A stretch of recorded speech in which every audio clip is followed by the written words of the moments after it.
নমস্কার। এই ভিডিওতে আমরা দেখব কন্যার ক্ষেত্রে 2025 আগামী বছর 2025 নতুন বছরটা ঠিক কীরকম দাঁড়াচ্ছে।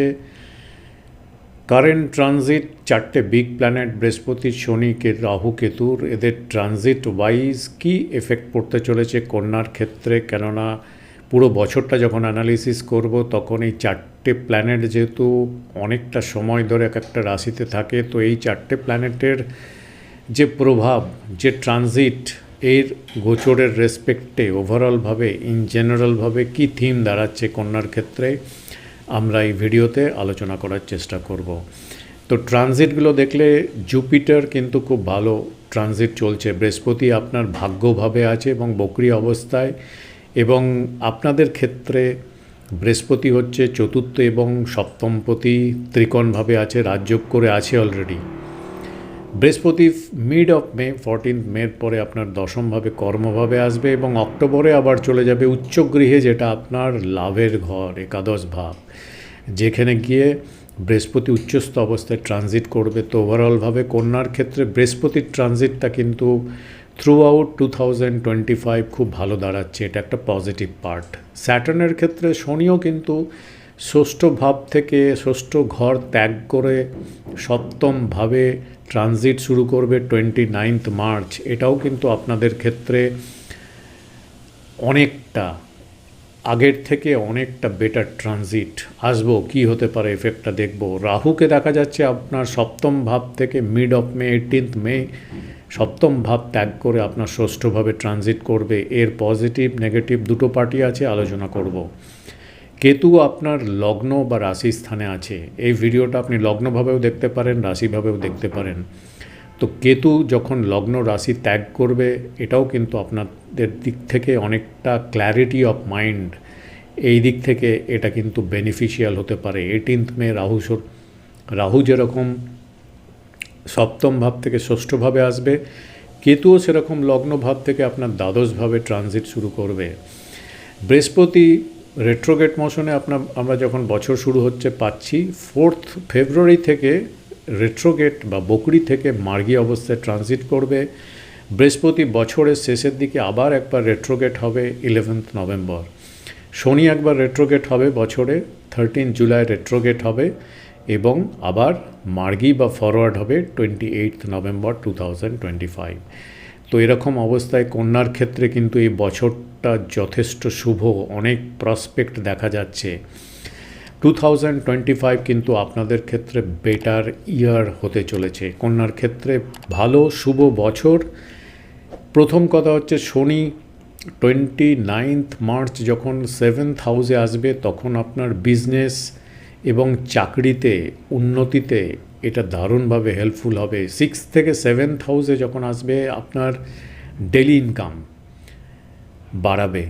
পার্টনারশিপ বিজনেসে বা যে কোনো পার্টনারশিপে কিন্তু দারুণ ফলদায়ী পজিটিভ ফল কিন্তু দেবে। ফলে ওভারঅলভাবে আপনার বিজনেস এবং কর্পের ক্ষেত্রে এটা পজিটিভ এফেক্ট পড়বে, ভালো গ্রোথের ইন্ডিকেশান থাকছে। রাহুর দিক দিয়ে দেখলে, রাহু যখন সপ্তম ভাব থেকে ষষ্ঠভাবে মিড মের চলে আসবে, ষষ্ঠভাবে রাহু কিন্তু যারা সার্ভিস সেক্টরে যে কাজকর্ম করেন, আইদার বিজনেস করুন বা জব করুন, তাদের ক্ষেত্রে কিন্তু দারুণ গ্রোথ দিতে পারে। টেকনোলজি সেক্টরে যারা কাজ করেন, সফটওয়্যার রিলেটেড ফিল্ডে কাজ করেন, আইটি রিলেটেড ফিল্ডে কাজ করেন, তাদের দারুণ গ্রোথ দিতে পারে। বা যে কোনো সার্ভিস ওরিয়েন্টেড মডার্ন সার্ভিস, যেগুলো আজকালকার দিনে মডার্ন লাইফস্টাইলে যেগুলো সার্ভিস প্রদান করে থাকেন, এই রিলেটেড ফিল্ডে যারা কাজকর্ম করেন, বিজনেস করেন, চাকরি করেন, তাদের ক্ষেত্রে দারুণ বছর হতে চলেছে। ভালো গ্রোথ, পজিটিভ গ্রোথ এবং ভালো আর্নিংয়ের সুযোগ তৈরি করবে। বৃহস্পতি 9th হাউস থেকে 10th হাউসে চলে এলে আবার কর্মভাবকে ম্যাগনিফাই করবে। কর্ম, ওভারঅল কর্ম, 10th হাউস হচ্ছে ওভারঅল কর্ম, যার মধ্যে একটা পার্ট হচ্ছে যে কর্ম থেকে আপনি আপনার ডেলি আর্নিং, আপনার রুজি রোজগার চলে, যে আর্নিং থেকে, যে কর্ম থেকে, সেটাকেও ম্যাগনিফাই করবে। তো কন্যার ক্ষেত্রে 2025 কিন্তু খুব ভালো প্রসপেক্ট দাঁড়াচ্ছে ওভারঅলভাবে। বাকি রাশি, বাকি লগ্নগুলো যাই থাক, কন্যার ক্ষেত্রে কিন্তু এক্সিলেন্ট বলতে পারেন। ওভারঅলভাবে বলছি এক্সিলেন্ট বছর, ট্রানজিটটা কিন্তু ইন্ডিকেট করছে। চারটে প্ল্যানেটের যে পজিশনগুলো আমরা দেখছি, মিড অফ মের পর থেকে কিন্তু দুর্দান্ত গ্রোথ এটা আপনাকে আরও অ্যাক্সিলারেট করবে জিনিসগুলোকে। কেতুর কথা যেটা বলছিলাম, কেতু আপনাদের ক্ষেত্রে গত 1.5 বছরের মধ্যে 1 বছর তো হয়ে গেল, আরও 6 মাস একটু ব্লকেজ আছে। লগ্নে কেতু থাকলে যেটা করে মাইন্ডে ক্ল্যারিটি কম থাকে, নানা রকম দুশ্চিন্তা, নানা রকম জটিল চিন্তা, নেগেটিভ চিন্তা আপনাকে আপনার যে পজিটিভ থট প্রসেস সেটাকে কিন্তু হ্যাম্পার করে। তো এইখানে কেতু যখন বেরিয়ে যাবে তখন কিন্তু আপনার মাইন্ডে একটা ক্ল্যারিটি আসবে, একটা ক্লিয়ার ভিশন থাকবে, কি করবেন, কি উচিত, কি করা উচিত না, কি করলে ভালো হবে, তার থেকে কতটা আপনি পজিটিভ গ্রোথ পেতে পারেন, তার একটা ক্ল্যারিটি আসবে। তো এটা আপনাদের ক্ষেত্রে ভালো হতে যাচ্ছে। এবং পজিটিভভাবে যদি দেখেন, কেতু যদি দ্বাদশে যায়, সেখানে আপনাদের যারা এক্সপোর্ট ইম্পোর্টের কিছু কাজকর্ম করে থাকেন, বিদেশ থেকে কিছু কাজকর্মের ব্যাপার থাকে, সেই ক্ষেত্রে কিন্তু আপনাদের ভালো লাভ দেবে। এছাড়াও আপনার কিছুটা স্পিরিচুয়াল ইনক্লিনেশন আসবে। তো এই দিকেও যদি এই বছরটাকে 2025কে স্পিরিচুয়াল আধ্যাত্মিক দিকে নিজেকে ইনক্লাইন করে রাখা, অন্যান্য দিকগুলো গুছিয়ে নেওয়া, এই দিক থেকে কিন্তু দুর্দান্ত বছর হতে চলেছে।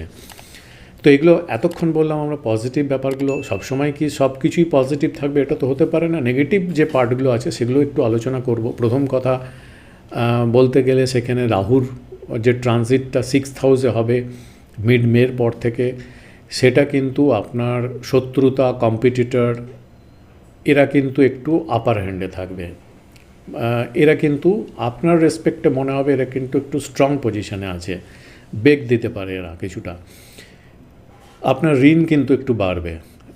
ঋণ সবারই কম বেশি এখনকার দিনে থাকে। ডেভেলপ কান্ট্রিগুলো তো যদি দেখি, সেখানে দেখা যায় সব কিছুই ক্রেডিট কার্ড, লোন, এগুলোর ওপরেই দাঁড়িয়ে আছে ইকোনমিটা। তো এখানে আপনাদের ঋণ কিন্তু বাড়বে, ওভার ঋণ যাতে না হয়, ওভার ডেপ্টে যদি আপনি বেশি ফেসে না যান, যেটা বলে ট্র্যাপে যাতে জড়িয়ে না পড়েন, সেই দিকটা আপনাকে কিন্তু একটু খেয়াল রাখতে হবে, সতর্ক থাকতে হবে। শেয়ার মার্কেটে তাৎক্ষণিক গেন করে বেরিয়ে যাবেন, অনেকটা গেন করে, এরকম কিন্তু পসিবিলিটি খুব একটা দাঁড়াচ্ছে না। সতর্ক থাকুন। লস কিন্তু হঠাৎ করে অনেকটাই হয়ে যেতে পারে, যা আপনার অর্জিত ধনের যা কিছু যে যতটা সেভিংস করে রেখেছেন সেই সেভিংসে কিন্তু তার চাপ আসতে পারে। তো এইগুলো আর্থিক দিকে অর্জিত ধনের দিক থেকে সতর্ক না হলে একটু বিশৃঙ্খলা তৈরি হবে, এরকম ব্যাপারটা থাকছে। এবং 6th হাউসে রাহুর যে প্রভাবটা থাকবে মিড মের পর থেকে, এটা কিন্তু আপনার মানসিকভাবে আপনার একটু মনে হতে পারে যে কেউ আপনার উপর কোনো ব্ল্যাক ম্যাজিক করছে বা কিছু করছে, তার জন্য আপনার গ্রোথ হচ্ছে না, কিছু কাজকর্ম আটকে যাচ্ছে, এরকম একটা ভাবনা আপনাকে কিন্তু গ্রাস করতে পারে। হেলথ ওয়াইজ দেখতে গেলে কন্যার ক্ষেত্রে মেজর কোনো ইস্যু পাচ্ছি না। 7th হাউসে শনি ট্রানজিট এবং 6th হাউসে রাহুর ট্রানজিটটা দেখলে কোমর এবং পিঠের যারা ব্যথায়, যাদের কোনো সমস্যা ছিল বা যাদের নেই, তাদের কিন্তু এই সমস্যাগুলো কিন্তু একটু আসতে পারে, কম বেশি পুরো বছরটা একটু ভোগাতে পারে। ঠিক ট্রিটমেন্ট এবং তার জন্য যে ফুড হ্যাবিট গুলো করলে বা যে ফুড হ্যাবিট করার জন্য আপনার এই ইস্যুগুলো আসছে, সেগুলোর ওপর একটু জোর দিন। অলসতা কিন্তু একটু বাড়াতে পারে, এই দিকটা আপনাদের একটু চেক করে রাখা দরকার। তো এটাই থাকছে কন্যার ক্ষেত্রে 2025-এর ওভারঅলভাবে একটা থিম। ওভারঅলভাবে থিম বললাম কারণ এটা ওভারঅলভাবে যত ভার্গো আছেন, কন্যা আছেন, রাশি লগ্ন, তাদের ক্ষেত্রে এরকম একটা ইম্প্যাক্ট পড়তে চলেছে। ব্যক্তিগত ন্যাটাল চার্টটাও কিন্তু অনেকটা ম্যাটার করে, কার কোন টাইম কি থিম চলছে সেটা তো সেট থাকে। আপনার ডেস্টিনি আপনি এনেছেন, আপনার হরোস্কোপ সেটা বলবে। কম বেশি সেখানে পজিটিভ নেগেটিভ প্রাপ্তির ব্যাপারগুলো কিন্তু থাকছে। আপনি যদি আপনার হরোস্কোপ চার্ট সাপেক্ষে আরও ডিটেলসে 2025 ঠিক আপনার জন্য কতটা আসতে চলেছে বা কোনো দিকে কতটা ব্লকেজ আছে সেগুলো রিমুভ করার জন্য কতদিন ওয়েট করতে হবে বা কবে আলটিমেট হতে পারে, এই ধরনের কোশ্চেনগুলো যদি আপনি ক্লিয়ার করতে চান, আমি অনলাইন কনসালটেন্সি দিয়ে থাকি। এটা চার্জেবল ডিটেলস প্রসিডিওরগুলো একটু যদি ওয়েবসাইটটা আপনারা একটু ভিজিট করেন তাহলে এখানে সব কিছু পেয়ে যাবেন। বা একটা হোয়াটসঅ্যাপ নাম্বার দেওয়া রইল, এখানে কেবলমাত্র হোয়াটসঅ্যাপ মেসেজের মাধ্যমে এনকোয়ারি করতে পারেন, নট কল। এই নাম্বারটায় কেউ কল রিসিভ করার মতো কেউ থাকে না।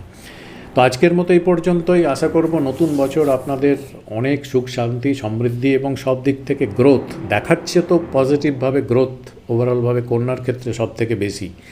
তো আপনারা যাতে প্রপার ইউটিলাইজ করে নিতে পারেন তার দিকে ধ্যান দেন, সেইটা যাতে হয় তার উপর খেয়াল রাখুন। আমি আশা করব আপনাদের নতুন বছর অনেক সুখ সমৃদ্ধি, আর্থিকভাবে সচ্ছলতা এবং সব দিক থেকে ওভারঅল গ্রোথ হবে, এরকম কামনা রইল আমার দিক থেকে।